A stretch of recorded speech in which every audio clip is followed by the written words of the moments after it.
I don't think JYP is overworking Twice. Ooh, okay. I'm gonna be going into the subreddit r/unpopularkpopopinions. I've never gone on this site before, nor do I go on Reddit pretty much at all. But I'm also running out of content, so I'm doing this. You got some pinned messages here. Mod announcement, updates on the ban list. Oh, that's juicy.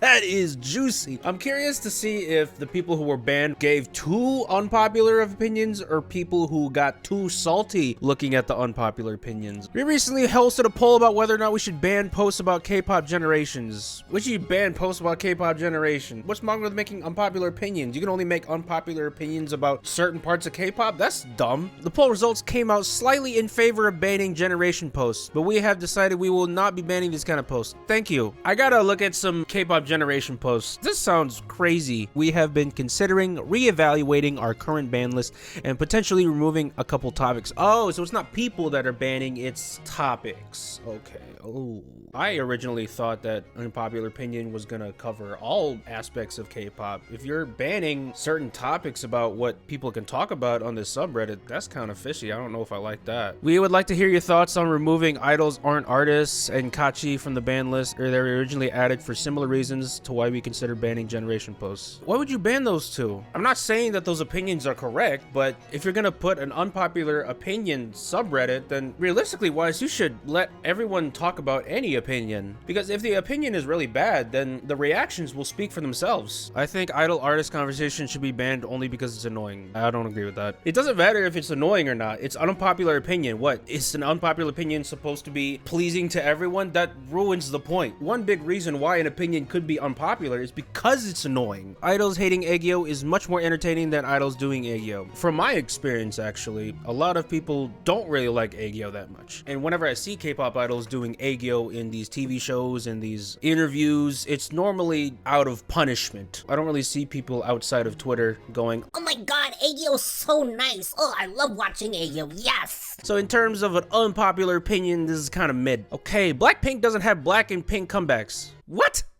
What's that even mean? This isn't a big deal or anything. Yeah. But it just peeves me when I see it. I always see people discussing Blackpink as if their concept is similar to Red Velvet's, where there's a bright and quirky red side and a more sultry R&B Velvet side. In Blackpink's case, songs like How You Like That referred to as black, and songs like are pink. Okay, so I'm assuming black and pink is black is more aggressive and more hip-hop. That's kind of racist, I'm not gonna lie. And then pink is considered more soft. I will admit, with their more recent music, especially with their album, their songs tend to lead more towards black. That sounds crazy saying that. I suppose I would like them to do more pink songs. What the hell? EXO are not a third generation group, they are second. I'm assuming when you're figuring out what generation a group is, you just look at their debut year and find out if it fits the range. Listen, if they don't fit the second gen year range, then they're not second gen. It's just as simple as that. I don't understand. The second generation is from 2005 to 2011. When did EXO debut? EXO debuted in 2012, so they're third gen. Next topic. Look how many likes that got. 0 likes. It's 68 comments. What the? Twice will not renew their contracts, but will mainly be by JYPE's choosing, not theirs. These unpopular opinions are so mid. I mean, it makes sense. If you're banning certain topics to be talked about on unpopular opinion, of course the other posts are going to be a bit watered down because they don't want to get banned. I still don't agree with that, but let's keep going. I don't really care about solo debuts as long as the group is in full activity. I think this is unpopular because in general, solo debuts are hugely anticipated even after just 3 to 4 years, and complaints about Twice not getting solo debuts is one of the themes I often read since 2019. That's my honest opinion. I don't care. 90% of the times, group music is better than solo music. I do agree that in general, group music is better than solo music, but that doesn't mean that you should just disregard all solo music and just pass them away as long as the idol group is still active. That doesn't make sense to me. For example, with G-Idol and Yuki, her single and her single album, in my opinion, is some of the best G-Idol songs I've ever heard in my life, if we're including solo and group wise. She actually became one of my biases because her music was so good. Although I could be a hypocrite in talking about you shouldn't disregard a certain type of music because I don't really listen to OSTs. We all need to get over our XG friend. I don't know what that means, but let's keep going. It's been more than a year since there has been a G-Friend comeback and almost a year since we all found out they were disbanding. Yes, it was insanely shocking news when it came out, even if you weren't a buddy, and it was heartbreaking if you were. But with how fast K-pop moves, it's been a long time, and I think we all need to accept what happened. I agree. There's so many other groups that you could be listening to. There's so much other good music coming out there. 2021, that was debatable. But in general,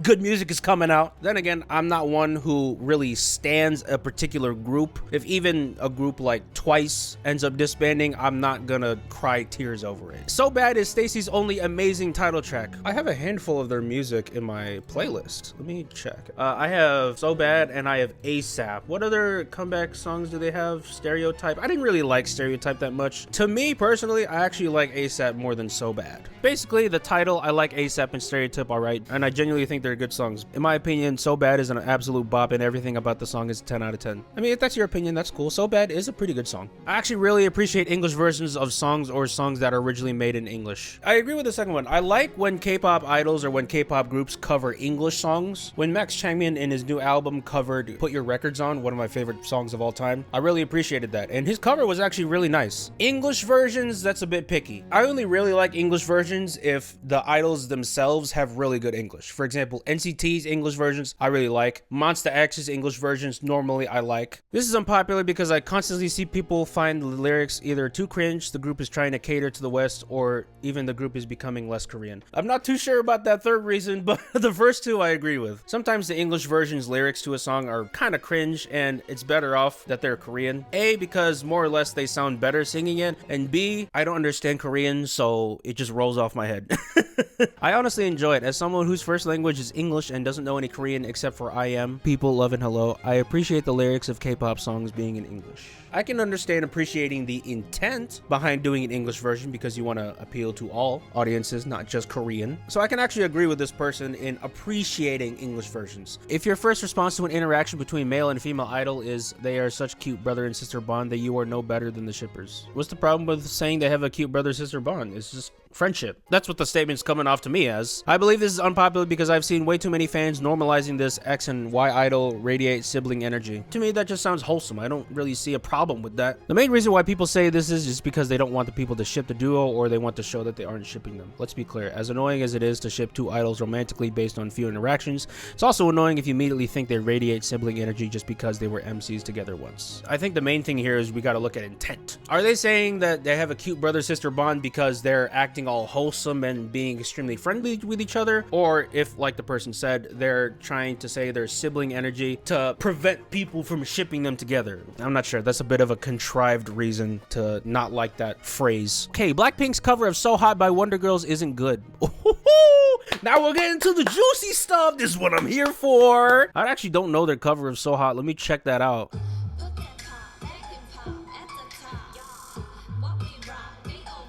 It's decent. It's okay. I think this is unpopular because this is one of the most hyped K-pop covers in history. Hyped K-pop covers in history. Okay, that's where I'm gonna give a little bit of pushback. I mean, the cover is decent, but greatest cover of all time? Hell no. It has several times the views on YouTube than the original music video, and many people seem to think it's better than the original. Nope. It's not even close to the original. When people try and say in the internet that Blackpink is the greatest girl group of all time, they're not even in the top 10 in my opinion. I don't think JYP is overworking Twice. Ooh, okay, now this is unpopular. All right, let me click on this to get the full scope of what I'm reading. Before you click on the poll, please read the post all the way through. It's pretty well known that Twice has a very busy schedule and they release a lot of music. They have been doing so since debut. Many people think it's just JYP overworking them and milking them for money, which I don't know how much truth is in that, but I personally believe that the members themselves like having more music. Twice seems very passionate about music and performing, so it wouldn't be a surprise if they want to release a lot of music. Here's what I will say. You don't know. You don't know if they enjoy it. In all these TV shows and all these broadcasts and all these videos and all these V-Lives, they could just very well be acting. You don't know if they're truly enjoying it or not unless you've talked with them and interacted with them personally. I don't think watching a couple KBS broadcasts of Twice gives a good representation of how they feel about their music. Here are a few reasons why I believe JYP isn't the culprit here. Twice is a senior group. They've brought in millions in profit to their company, so there's no way JYP would risk exhausting one of their biggest moneymakers and potentially lose them, since their contract is up soon. That's an interesting point, and it's a point that I wish would be a reality. I'm not saying it isn't a reality, but I haven't seen enough action taken by JYP to justify that type of reasoning. Maybe if they allowed Twice maybe a 1.5 year break, or at least a year break, or a comeback break at that, I could see this reason being a little bit more valid. Since Stray Kids sells more albums than Twice, wouldn't it have been more beneficial to make them have more releases?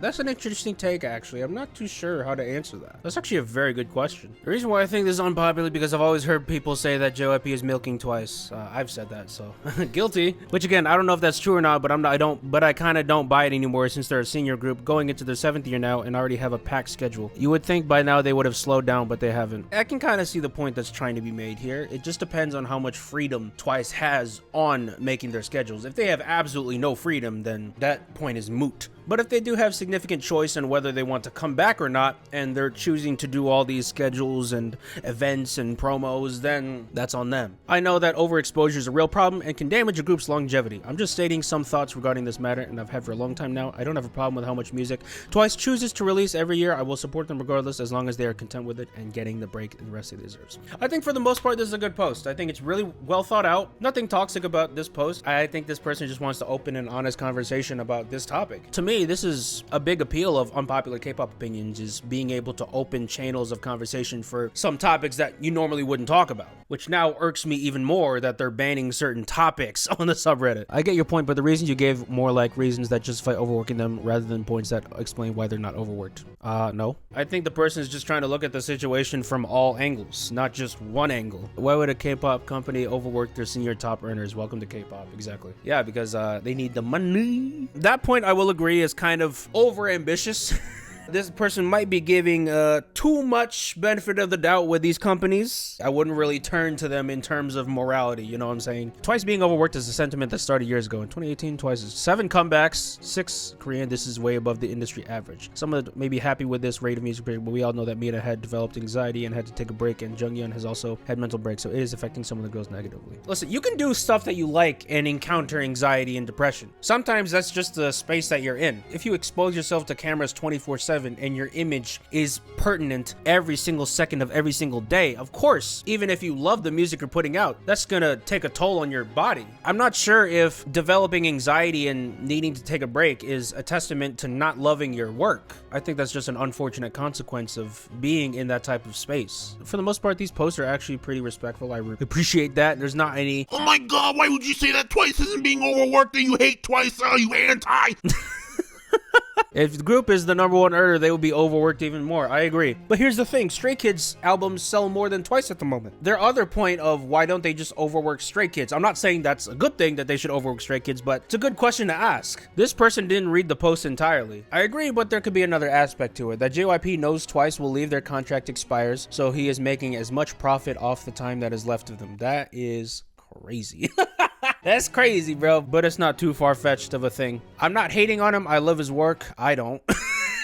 You can have your opinions on JYP himself. I think for the most part, his music's kind of corny, and he does some sussy things with some idols. One thing's for sure, they definitely are doing a lot of work, more than most K-pop idols, but the biggest question that comes to mind is how much of that is chosen by them, and how much of that is out of their hands. That's the biggest question that needs to be answered. This is actually a much more fruitful video than I thought it would be. I thought I'd just be laughing at a bunch of stans yelling at each other, but there's actually some pretty good points made here in these unpopular opinions videos. But that's my opinion. What do you guys think? Comment down below. That's it for the video. Bye!